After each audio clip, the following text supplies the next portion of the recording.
اللہ نے ہمیں ایک نماز عطا فرما دی جس کو ہم آج صلاۃ التراویح کہتے ہیں۔ میرے نبی کے زمانے میں اسے قیام اللیل کہا جاتا تھا، اس لیے حضرت عائشہ رضی اللہ تعالیٰ عنہ کی روایت ہے نا، جس سے 8 رکعت والے حضرات استدلال کرتے ہیں کہ رمضان اور غیر رمضان میں اس کو امام بخاری نے قیام اللیل کا ہی عنوان دیا ہے، آپ نے 11 رکعت سے زیادہ نماز نہیں پڑھی۔ ایک ضعیف روایت میں ہے کہ آپ نے 3 دن پڑھائی نماز، یہ تو صحیح روایت ہے۔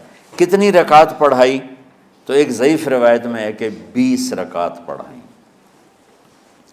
اچھا، ضعیف روایت سے عبادت ثابت نہیں ہو سکتی حکم شرعی، تو جب حضرت عمر رضی اللہ تعالیٰ عنہ نے سب کو، اب میرے نبی کے دور میں 3 دن کے بعد آپ تو آئے نہیں کہ کہیں فرض نہ ہو جائے، تو صحابہ اپنے طور پر قرآن سنتے تھے ٹولیوں میں۔ صدیقی دور میں 2 سال وہ فتنوں میں گزرا، تو اس میں بھی اسی طرح چلا کہ ٹولیوں میں ہوتے تھے۔ حضرت عمر رضی اللہ عنہ کے زمانے میں حکومت مضبوط ہو گئی، طاقتور ہو گئے، تو ابتدائی سالوں میں نہیں، چند سالوں کے بعد اب مسجد میں تشریف لائے تو لوگ اس طرح کوئی 4 ادھر 4 ادھر 5 ادھر 10 ادھر 20 ادھر، تو کہنے لگے ان کو ایک امام پہ جمع کر دیا جائے تو کتنا اچھا ہوگا۔ تو آپ نے سب کو اکٹھا کیا اور ابی بن کعب رضی اللہ تعالیٰ عنہ کو امام بنایا اور سب کو ایک نماز پہ جمع کر کے 20 رکعت کا حکم عطا فرمایا۔ تو حضرت عمر کا یہ عمل اس حدیث کو مضبوط کر دیتا ہے کہ چونکہ میرے نبی نے کہا علیکم بسنتی و سنت الخلفاء الراشدین من بعدی، کہ میری اور میرے خلفاء راشدین کی سنت پر مضبوطی سے عمل کرنا۔ تو حضرت عمر کا جو 20 رکعت طے کرنا ہے، اگر ان کا اپنا اجتہاد ہے تو بھی ہمارے لیے عمل کے لیے کافی ہے، اور اگر ان کو یہ یاد ہے کہ میرے نبی نے 20 پڑھی تھیں تو اور زیادہ اچھی بات ہے۔ لیکن بہرحال جو 8 پڑھتا ہے ہمارا اس پہ بھی کوئی اعتراض نہیں، چونکہ وہ بھی حدیث کے ساتھ بات کرتا ہے، اور باقی پوری امت 20 پڑھتی ہے، ان پر بھی اعتراض نہیں۔ میں ایک جگہ سے گزر رہا تھا، نماز کا وقت ہو گیا، اہل حدیث کی مسجد تھی، میں وہاں نماز پڑھنے چلا گیا، تو ایک بہت بڑا اشتہار لکھا ہوا تھا، 20 تراویح ثابت کرنے والے کو 5 لاکھ روپے انعام، کہ 20 تراویح، سینکڑوں سال سے امت کا عمل 20 تراویح آ رہا ہے۔ تراویح کا نام جو پڑھا، مجھے یوں لگتا ہے کہ اہل مکہ، یعنی اہل مکہ جو تھے نا، وہ 4 تراویح پڑھ کے ایک طواف کرتے تھے، تو وہ آرام کے لیے ہوتا، ترویحہ آرام، تھوڑی دیر کا آرام، تو 4 تراویح کے بعد ایک طواف کرتے تھے۔ وہ چھوٹا سا طواف 10 منٹ میں ختم ہو جاتا تھا، اور پھر 4 تراویح پڑھتے تھے، پھر طواف کرتے تھے، پھر 4 پڑھتے تھے، پھر طواف کرتے تھے۔ یہ صحابہ کے تھوڑے بعد کے دور کی بات۔ تو مدینے والوں کو پتہ چلا کہ مکے والے تو یہ کرتے ہیں، وہ کہنے لگے اساں کی کریے، انہوں نے کہا اسی 40 تراویح پڑھیں گے، 40 رکعت، وہ 40 رکعت پڑھتے تھے۔ تو نوافل میں کوئی سختی نہیں کہ بھائی 8 سے زیادہ نہیں پڑھنی، بدعت ہو جائے گی، اور 20 پڑھنا بدعت ہے، یہ سب جہالت کی بات ہے۔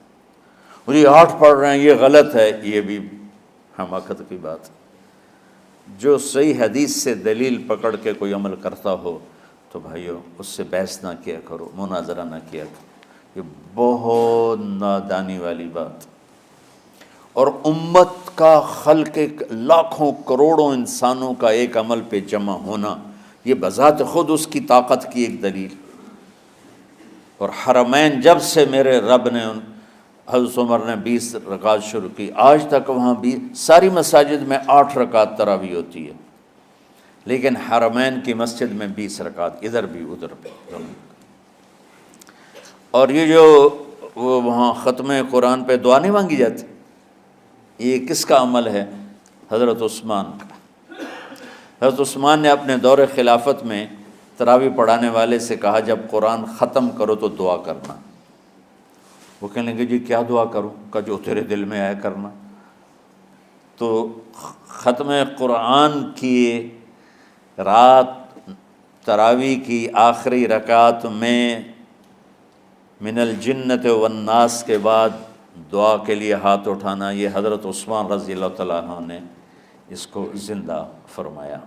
اور امام دعا کرتا تھا 1 منٹ 10 منٹ 20 منٹ جتنے بھی، اور پیچھے لوگ آمین کہتے تھے۔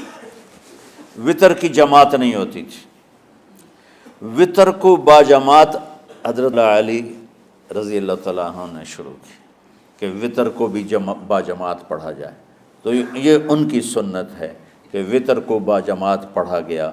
تو اب یہ لہٰذا یہ سارے سنت جو کام ان خلفۂ راشدین سے ہوا وہ بھی سنت ہے۔ تو اللہ نے ہمیں ایک عبادت دے دی کہ میرا قرآن پڑھو اور سنو۔ پہلی امتوں کو تراویح کیوں نہیں تھی یا قیام اللیل کیوں نہیں تھا؟ کہ ان کو اپنی کتاب یاد ہی نہیں ہوتی تھی، وہ اپنی کتاب کے حافظ نہیں ہوتے تھے، وہ اپنی کتاب یاد ہی نہیں کر سکتے تھے، صرف نبی کو یاد ہوتی تھی۔ اللہ نے ہمارے لیے کتنا آسان کر دیا کہ 7 سال کے یہ چھوٹے چھوٹے بچے قرآن یاد کر رہے ہیں، 70 سال کا بوڑھا قرآن یاد کر رہا ہے۔ یہیں یہ مولوی یوسف صاحب کا ساتھی تھا یا پتہ نہیں ان سے پہلے تھا، سلمان، مولوی سلمان، آج کل امریکہ میں ہوتے ہیں، ہماری ایک شاخ چلا رہے ہیں ماشاءاللہ۔ وہ شروع میں یہاں تھے، تو یہاں تراویح پڑھانے کے لیے ہمارے پاس حافظ کوئی نہیں تھا، وہ حافظ نہیں تھے، وہ صبح بیٹھ کے شام تک 1 سپارہ یاد کرتے اور رات عشاء کی نماز میں سنا دیتے۔ 30 دن میں قرآن یاد کر کے سنا دی۔ مطلب یہ سنی سنائی بات نہیں، ہمارے اسی حسنین، اسی ممبر اور محراب کی بات کہ یہیں اسی مسجد میں انہوں نے صبح سے مغرب تک یاد کرتے تھے اور پھر عشاء میں کھڑے ہو کے سنا دیتے تھے۔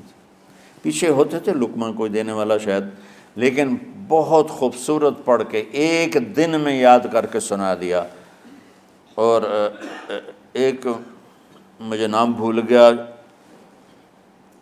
کہ 3 دن میں قرآن یاد کیا، 10 سپارے 1 دن میں یاد کیے، 10 دوسرے دن میں یاد کیے، 10 تیسرے دن میں یاد کیے۔ وَلَقَدْ يَسَّرْنَا الْقُرْآنَ لِلذِّكْرِ فَهَلْ مِن مُدَّكِرٍ۔ تو اللہ تعالیٰ نے اس کو نصیحت کے لیے بھی آسان کیا ہے اور یاد کرنے کے لیے بھی آسان کیا ہے۔ کوئی کتاب پہلے یاد نہیں ہوتی تھی کسی کو، ماشاءاللہ تم میں کتنے حفاظ بیٹھے ہیں اللہ کے فضل سے۔ تو اللہ نے ہمیں رات کی نماز عطا فرمائی، اور چونکہ یہ ایک مشقت ہے تو میرے نبی نے کہا یہ رات کی نماز کے ہر سجدے پر 1500 نیکی لکھی جاتی، 1500 نیکی لکھی جاتی۔ اور اللہ تعالیٰ ہر سجدے پر جنت میں ایک محل بناتا ہے جس کے 60,000 سونے چاندی کے دروازے ہوتے ہیں، اور ایک درخت اس کے لیے لگاتا ہے جس کے نیچے 100 سال گھوڑا دوڑ سکتا ہے۔ تو رمضان کا اہتمام آپ رجب سے شروع فرما دیتے تھے۔ میرے نبی نے 9 رمضان دیکھے، 9 رمضان اپنی زندگی میں، 9 رمضان۔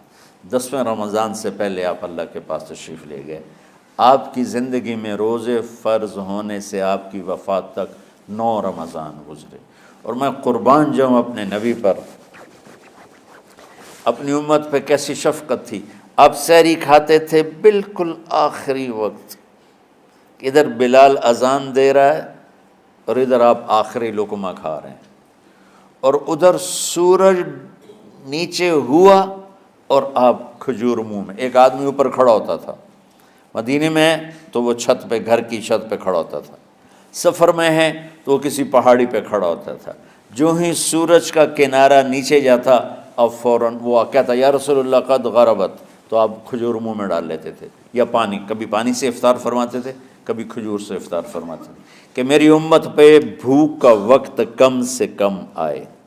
آج کل جو یہ ہمارے افطاری کے اوقات ہیں نا، یہ سورج ڈوبنے کے بھی 2-2.5 منٹ بعد کے ہیں کہ احتیاطاً، ٹھیک ہے چلو احتیاط کر لو کوئی مسئلہ نہیں، لیکن اصل ہے ادھر چونکہ اب سورج ہمیں نظر ہی نہیں آتا ہے، اس طرح ہم گھرے ہوئے ہیں شہروں میں، دیہاتوں میں بھی اب اس طرح کا ماحول ہے کہ وہ نظر نہیں آتا ہے، تو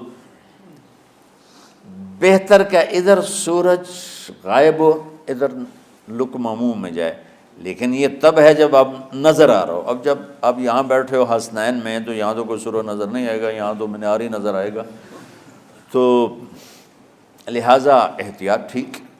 ہمارے اہل حدیث بھائی وہ 2 منٹ پہلے ہم سے افطار کرتے ہیں، تو بڑی اچھی بات ہے کہ سورج کے غروب ہونے کا جو اصل وقت ہے اس کے ساتھ ہی افطار کرنا۔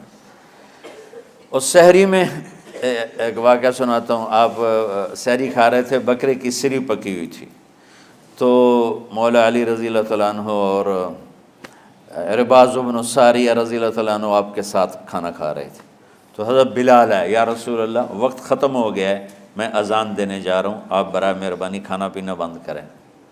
اور یہ کہہ کر چلے گئے۔ چھت، ایک انصاری عورت تھی، اس کے گھر کی چھت پہ چڑھ کے اذان دیتے تھے۔ چڑھنے لگے تو پھر واپس آئے کہ دیکھوں اللہ کے نبی نے کھانا چھوڑ دیا یا نہیں۔ آ کے دیکھا تو وہ کھا رہے تھے۔ انہوں نے کہا یا رسول اللہ واللہ لقد اصبحت، یا رسول اللہ اللہ کی قسم سحری کا وقت ختم ہو گیا، صبح ہو گئی۔ تو آپ نے ہاتھ پیچھے کر لیا، کہہ رہے تیرا بھلا ہو بلال، ابھی وقت باقی تھا، تیرے قسم کھانے پر اللہ نے اس کو پہلے نکال دیا کہ تیری قسم کہیں جھوٹی نہ پڑ جائے۔ تو حضرت علی نے فرمایا کہ اگر بلال قسم نہ کھاتے تو جب تک میرے نبی کھاتے رہتے صبح صادق نہیں ہونی تھی۔